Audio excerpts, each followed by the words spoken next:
that was a pretty special sunrise and a perfect way to start a ride day.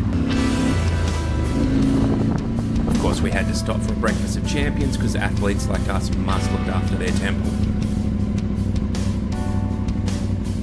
I love this point where suburbia has disappeared into the background, and in front of you you've just got a rolling landscape and sky. This is where it starts to get fun.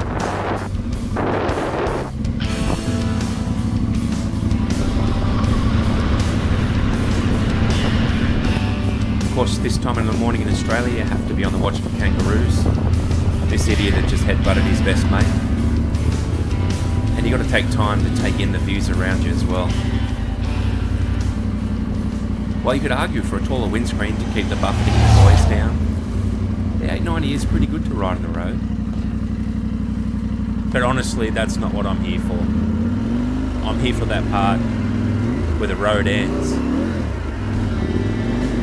and the off-road begins. And let's face it, this is where the 890 Adventure R is truly at home.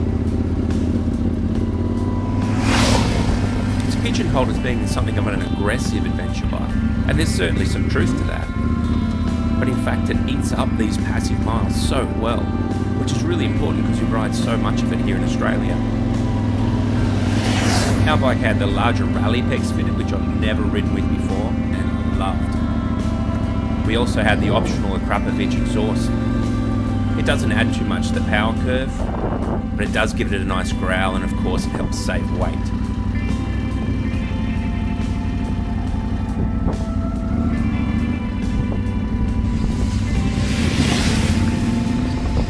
And of course it's nice to have those Brembo brakes on board for those times where you come across a great wall of cows.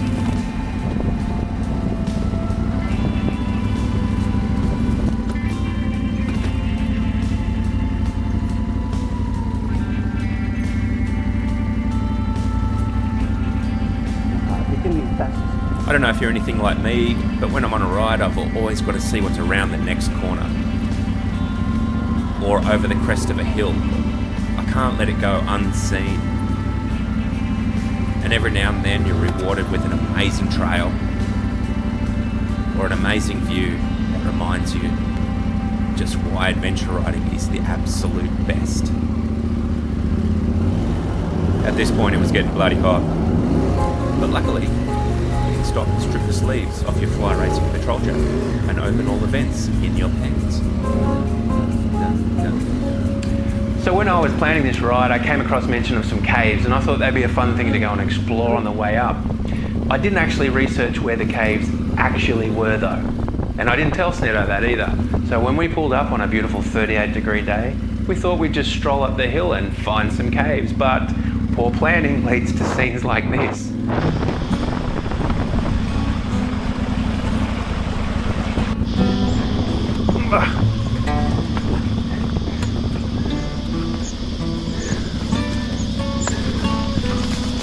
Ow! Oh no! Not loving the steel.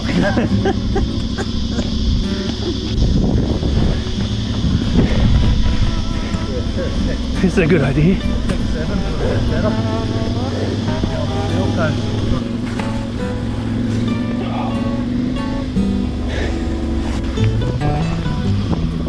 Get there, all the way there. Yeah. You can tell me on a scale of 1 to 10 exactly the state. Not better than a 9. A 9?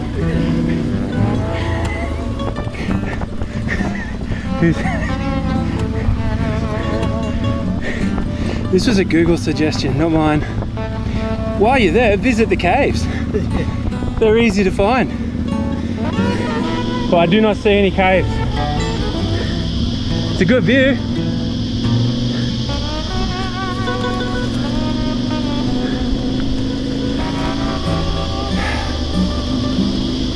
Me. Oh, that's a nice climb down then. Yeah. Down there, there. So how quick do you die from a brown snake bite?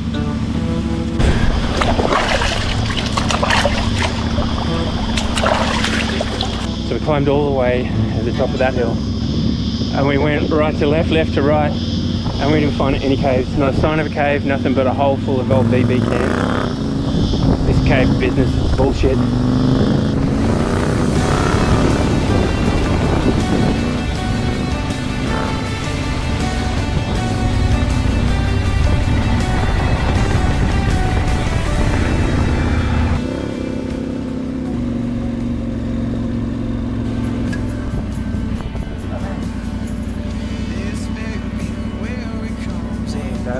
So for this ride, I didn't change any of the settings on the suspension.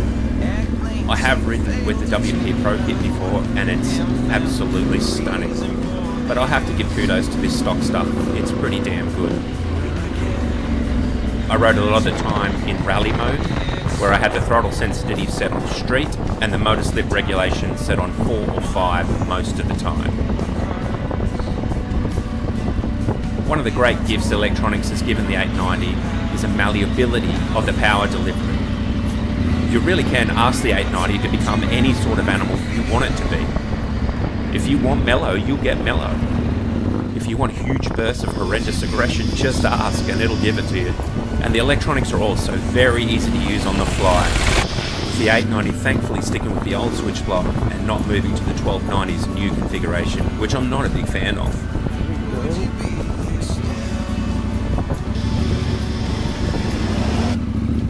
This is where things get a little tragic for Sneddo. As we entered a river crossing, he dabbed his leg, as we all do, straight onto a big rock that rolled out and tore his hamstring, which is super painful. Now we've got about 15 more river crossings to go, and hours before we get home.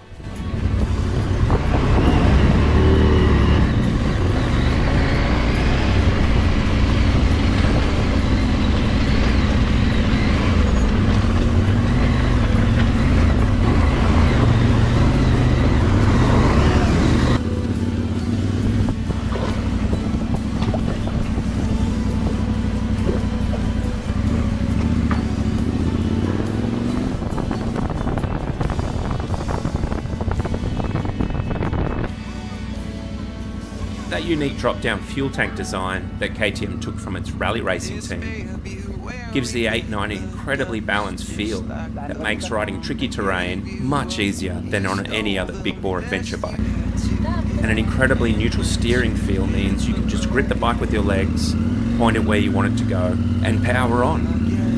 And while this makes riding technical terrain much easier than it should on a bike of this size, the 890 is right there with you when the trail opens up and you want to get some wind through your helmet.